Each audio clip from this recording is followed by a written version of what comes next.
ভালো আছো? একাদশ দ্বাদশ শ্রেণীর শিক্ষার্থীদের স্বাগত জানাচ্ছি আমার ক্লাসে। আজকে আমাদের আলোচ্য বিষয় অর্থনীতি প্রথম পত্র পঞ্চম অধ্যায় শ্রম বাজার। তো আজকের ক্লাসে আমি শ্রম বাজার এই পঞ্চম অধ্যায় এক ক্লাসেই সব শেষ করে দেবো এবং একটা ক্লাসই তোমার সৃজনশীল প্রশ্ন অ্যান্সার করার জন্য এনাফ হবে। আর এমসিকিউ এর জন্য আমি কিছু সাজেশন দিব। তাহলে শুরু করা যাক। দেখো এখানে আলোচ্য বিষয়সমূহ কি লিখেছি আমি। এর ভিতরে লাস্টের 5, 6 এবং 7 এই তিনটা টপিক থেকে সৃজনশীল প্রশ্ন আসবে। যেহেতু এইবার বড় সিলেবাসে পরীক্ষা হবে এবং 11 সেট প্রশ্ন আসবে, সুতরাং এখান থেকে 1 সেট প্রশ্ন আসবে এবং সেই তিনটা এখান থেকেই আসবে। সেটা কি? শ্রম বাজারের ভারসাম্য বা ভারসাম্য মজুরি নির্ধারণ, 2 হচ্ছে শ্রমের যোগান রেখা, আর একটা হচ্ছে প্রকৃত মজুরি নির্ণয়। আর উপরের প্রশ্নগুলো থেকে এমসিকিউ বা সিকিউ এর 1-2 মার্কের প্রশ্ন আসবে। ওকে, তাহলে শুরু করি। আমাদের প্রথম প্রশ্ন কি? প্রথম প্রশ্ন হচ্ছে শ্রম কি? শ্রম কাকে বলে? উৎপাদন কাজে নিয়োজিত শারীরিক মানসিক উভয় পরিশ্রমকে শ্রম বলে। আগে ফিজিওক্র্যাটরা শ্রমকে 2 ভাগে ভাগ করতো। একটা হচ্ছে উৎপাদনশীল শ্রম আর একটা অনুৎপাদনশীল শ্রম। যেমন গায়কের গান, উকিলের যে সেবা, এগুলোকে অনুৎপাদনশীল শ্রম হিসেবে তারা ধরতো। আর যারা উৎপাদন করতো তাদেরকেই মূলত শ্রমে ফোকাস করতো। বর্তমান যুগে এই শ্রমকে এইভাবে ভাগ করা হয় না, শারীরিক মানসিক উভয় প্রকার শ্রমকে শ্রম বলা হয়। 2, শ্রমের দক্ষতার সূত্র। শ্রমের দক্ষতার সূত্র হচ্ছে উৎপাদনকে শ্রম ঘন্টা দিয়ে ভাগ করলে যেটা পাওয়া যায় সেটা হচ্ছে শ্রমের দক্ষতার সূত্র। যেমন মনে করো একজন ব্যক্তি 100 একক পণ্য উৎপাদন করে 10 ঘন্টায়, তাহলে প্রতি ঘন্টায় সে 10 একক পণ্য উৎপাদন করে, এটাই তার দক্ষতা।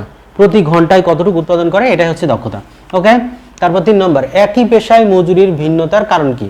এটা বারবার আসে এই প্রশ্নটা। এর কারণ হচ্ছে দক্ষতা, যোগ্যতা, অভিজ্ঞতা, এইসব কারণে একই পেশায় মজুরি ভিন্ন ভিন্ন হয়ে থাকে। এরপর প্রশ্ন দেখো, শ্রমের গতিশীলতা। শ্রম গতিশীল উপাদান উৎপাদনের।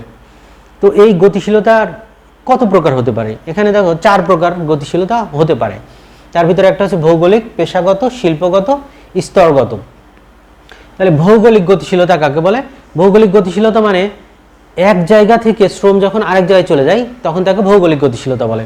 যেমন মনে করো এটাকে 2 ভাগে ভাগ করা হয়, একটা অভ্যন্তরীণ, একটা আন্তর্জাতিক। অভ্যন্তরীণ মানে কি? ধরো কুষ্টিয়ার একজন শ্রমিক চলে গেল চিটাগাং, তাহলে এটা অভ্যন্তরীণ গতিশীলতা। আন্তর্জাতিক গতিশীলতা, আমেরিকার একজন শ্রমিক বাংলাদেশে, শ্রমিক মানে কিন্তু যে কেউ চাকরি করতে আসলেও তাকে শ্রম বলে। আমেরিকার একজন এসে বাংলাদেশে চাকরি করছে, সেটা হচ্ছে শ্রমের আন্তর্জাতিক গতিশীলতা। এরপরে আসছে পেশাগত গতিশীলতা। যখন এক পেশা থেকে আরেক পেশায় চলে যাচ্ছে তখন তাকে পেশাগত গতিশীলতা বলা হয়। পেশাগত গতিশীলতা আবার 2 প্রকার, একটা আনুভূমিক, একটা উলম্ব। আনুভূমিক মানে কি? একই রকম মজুরিতে একই স্কেলে যখন সে এক পেশা থেকে আরেক পেশায় চলে যাচ্ছে তখন তাকে আনুভূমিক গতিশীলতা বলছে।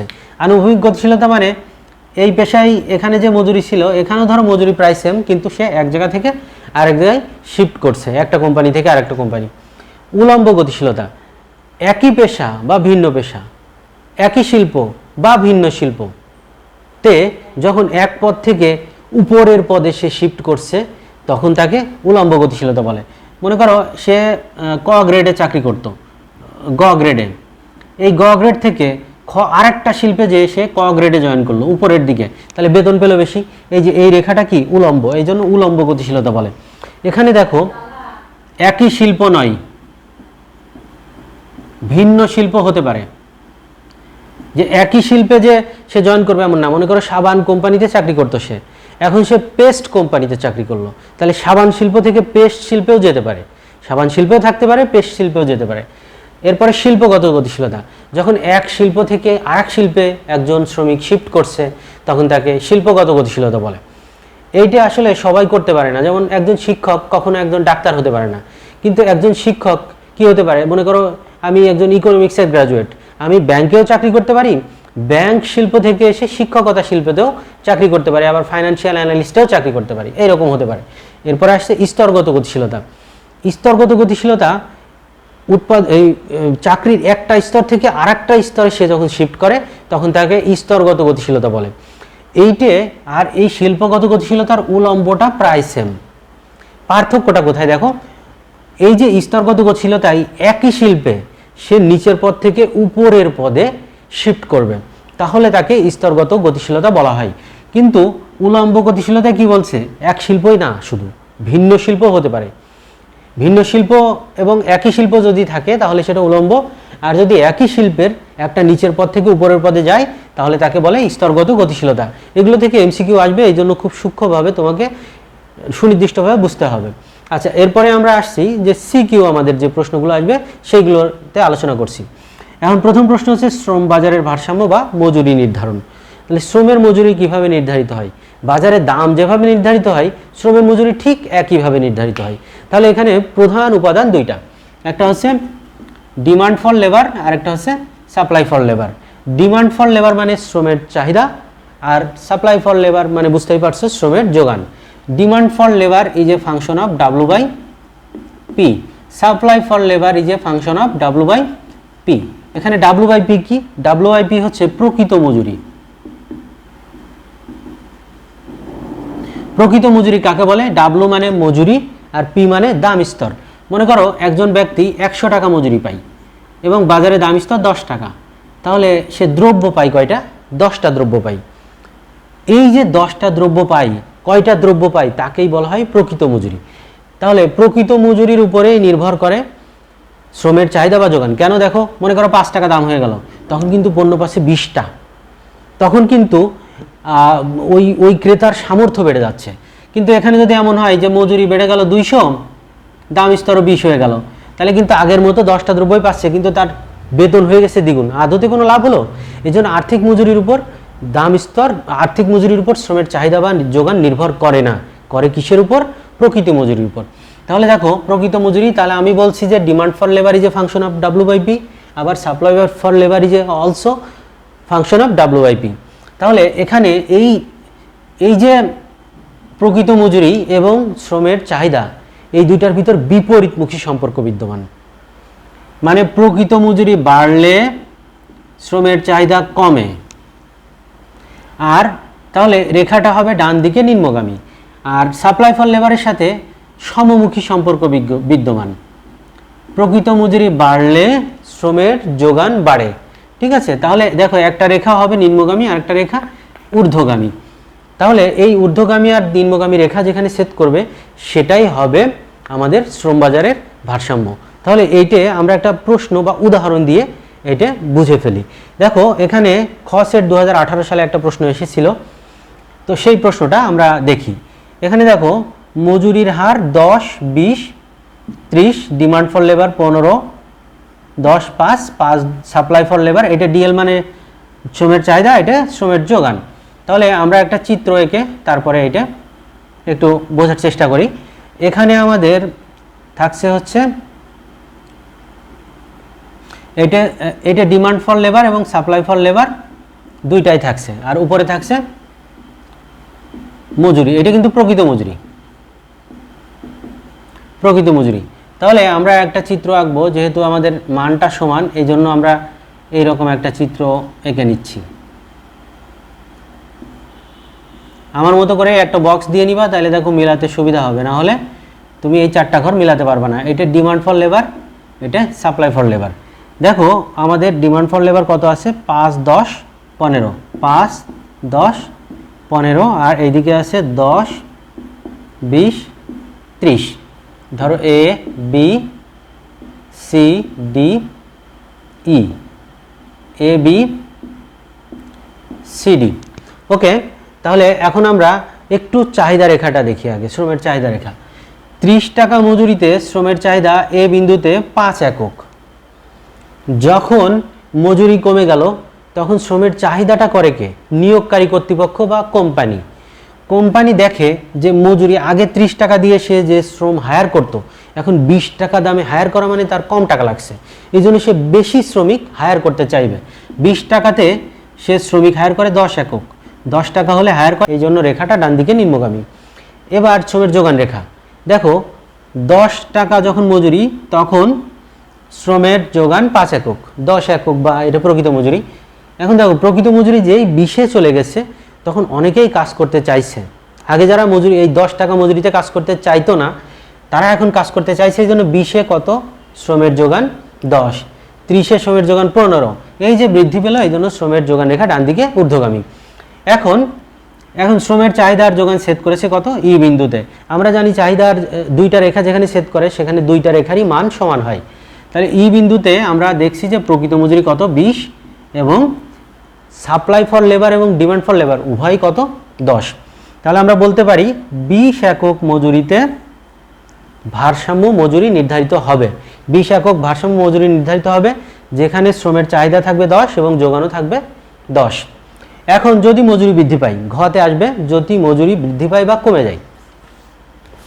মনে করো 20 থেকে মজুরি 10-এ চলে আসছে। 10-এ চলে আসলে কি হবে, এখন অবশ্যই শ্রমের চাহিদা বেড়ে যাবে। শ্রমের চাহিদা 20-এ যখন ছিল 10, 10-এ হয়ে গেছে 15, কিন্তু যোগান হয়ে গেছে 5, কারণ 10 টাকা মজুরিতে কেউ কাজ করতে চাচ্ছে না। তাহলে এই যে অতিরিক্ত যে পরিমাণটা দেখা যাচ্ছে 15 থেকে 5 বিয়োগ করলে 10 একক, এটা হচ্ছে শ্রম বাজারের অতিরিক্ত চাহিদার পরিমাণ। অতিরিক্ত চাহিদার ফলে কি হবে, মজুরি বাড়তে বাড়তে কোথায় চলে যাবে, 20-এ চলে যায়, আবার ভারসাম্য মজুরিতে নির্ধারিত হবে। ওকে, এখন মজুরি যদি 30 হয়, বেশি মজুরিতে কি হবে, শ্রমের যোগান বেড়ে যাবে বি বিন্দুতে 15 একক, কিন্তু শ্রমের চাহিদা কমে এ বিন্দুতে, দেখো চাহিদা রেখার এ বিন্দুতে চাহিদা হয়ে যাবে 5 একক। তাহলে এখানে এই যে অধিক মজুরিতে শ্রমের যোগান বাড়বে, চাহিদা কমবে। তাহলে এইটাকে আমরা বলবো বেকারত্ব। বেকারত্ব কেন, কারণ দেখো এই যে বিদ্যমান মজুরিতে কাজ করতে চাই কিন্তু কাজ পাচ্ছে না, কাজ করতে চাই, কাজ পাইছে কতজন, 5 জন, কিন্তু 10 জন পাচ্ছে না। যারা পাচ্ছে না, এই অতিরিক্ত যে যোগানটা আছে তাকেই বলে বেকারত্ব। এই হচ্ছে আমাদের টোটাল শ্রম বাজারের ভারসাম্য শেষ। এখন আমরা বাদ বাকি দুইটা টপিক পড়ে ফেলবো, তাহলে আমাদের এই অধ্যায় শেষ হয়ে যাবে। তাহলে দেখো বাদ বাকি দুইটা টপিক কি, শ্রমের যোগান রেখা। শ্রমের যোগান রেখা থেকে তোমার সরাসরি সৃজনশীল প্রশ্ন আসবে। তো দেখো এখানে আমরা ঢাকা বোর্ড 2019-এর একটা প্রশ্ন থেকে একবারে সরাসরি বুঝবো। সেখানে মজুরি দেয়া আছে আর শ্রমের যোগান দেয়া আছে। তাহলে আমরা এই চিত্রটা সরাসরি এঁকে ফেলি। আমরা শ্রমের যোগান, সাপ্লাই ফর লেবার, এখানে শ্রম ঘন্টা হিসেবে বিবেচনা করব, আর এটা মজুরি। দেখো মজুরি আমাদের আছে কত, 100 পর্যন্ত। তাহলে আমরা 25 করে নিই, 25, 50, 75, 100। আর শ্রমের যোগান কত আছে, শ্রমের যোগান আছে সর্বোচ্চ 24। আমরা তাহলে শুরুটা আছে 16 দিয়ে, তাহলে আমরা একবার এখানে দাগ দিয়ে 16 থেকে শুরু করি, তারপর 4 করে বাড়াই, 16, 20, 24। তাহলে এখানে কিন্তু অনেকগুলো আছে। তাহলে প্রথম বিন্দুটা আমরা দেখি, 25 যখন হয় তখন শ্রমের যোগান কত, 16। আগে আমরা চিত্রটা এঁকে নিচ্ছি, তারপরে আমরা প্রশ্নটা বুঝবো। তারপর 40 যখন, তখন 20, 40 মানে এর একটু কম, তখন 20 একক। যখন 60 তখন 24, 50, 60 যখন, এটা 24, 24 যখন 75 তখন আবার 20, আর যখন 100 তখন কত, 18, 16 থেকে একটু বেশি। তাহলে A B C D E, এই বিন্দুগুলো আমরা যখন যোগ করব তখন যে রেখাটা পাবো সেটাই হচ্ছে সাপ্লাই ফর লেবার বা শ্রমের যোগান রেখা। তো আমরা দেখছি শ্রমের যোগান রেখা, এই রেখাটাকে বলে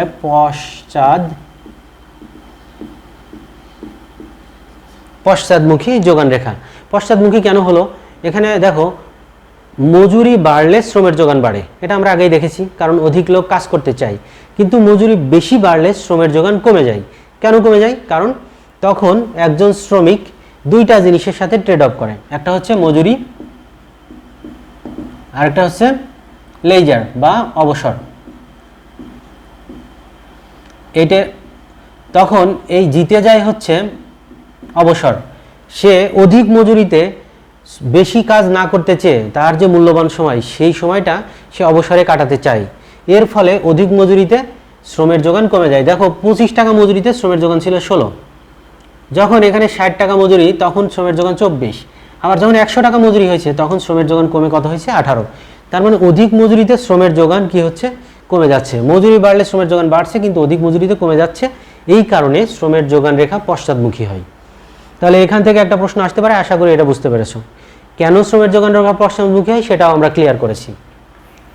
তারপর লাস্টের প্রশ্ন কি? লাস্টের প্রশ্ন হচ্ছে প্রকৃত মজুরি নির্ণয় করা। তো এখানে দেখো প্রকৃত মজুরি আমরা নির্ণয় করব।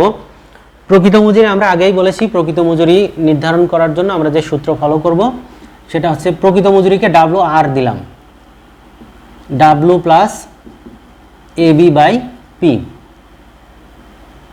এখানে দেখো এই WR হচ্ছে রিয়েল ওয়েজ বা প্রকৃত মজুরি, আর এখানে W-তে হচ্ছে আর্থিক মজুরি। W-তে আর্থিক মজুরি, আর্থিক মজুরি AB মানে হচ্ছে মানে আদার্স বেনিফিট। আদার্স বেনিফিট মানে আর্থিক মজুরি বাদেও সে অন্যান্য যেসব সুবিধা পেয়ে থাকে। আর P মানে দাম স্তর। সব কিছু বলে দিয়েছি। তাহলে এখন আমরা একটা উদাহরণ নিয়ে আলোচনা করব। এটা রাজশাহী বোর্ড 2019। দেখো শর্ট সিলেবাসের আগে 2019 সালের পরে এই প্রশ্নের পরীক্ষা হয় নাই এই অধ্যায়ে, এই জন্য আমরা লেটেস্ট প্রশ্নটাই 2019 সালের। তো দেখো এখানে একটা প্রশ্ন এসেছে রাজশাহী বোর্ডে, আফিয়া নামক একজন ব্যক্তির মাসিক বেতন 80,000 টাকা। তাহলে আমরা যখন প্রকৃত মজুরি নির্ধারণ করব তখন এই সূত্র ফলো করব। মাসিক বেতন 80,000, বাড়ি ভাড়া এবং চিকিৎসা, বাড়ি ভাড়া 40,000, চিকিৎসা 6,000, আর দাম স্তর কত? 20,000। তাহলে আর্থিক মজুরি প্রথমে W কত? W হচ্ছে 80,000, এটা আর্থিক মজুরি, যোগ বাড়ি ভাড়া কত? 40,000, যোগ চিকিৎসা কত? 6,000, এই আর দাম স্তর কত? 20। এটা রিয়াল ওয়েজ বা প্রকৃত মজুরি আমরা নির্ণয় করছি। তাহলে এখানে 80 আর 40 কত? 1,20,000, আর 6,000 1,26,000 বাই 20। তাহলে আমরা যদি এটা কাটাকাটি করি তাহলে 12কে কাটলে 6 হয় 3, 6,300। তাহলে আমাদের আর্থিক মজুরি কত আসছে?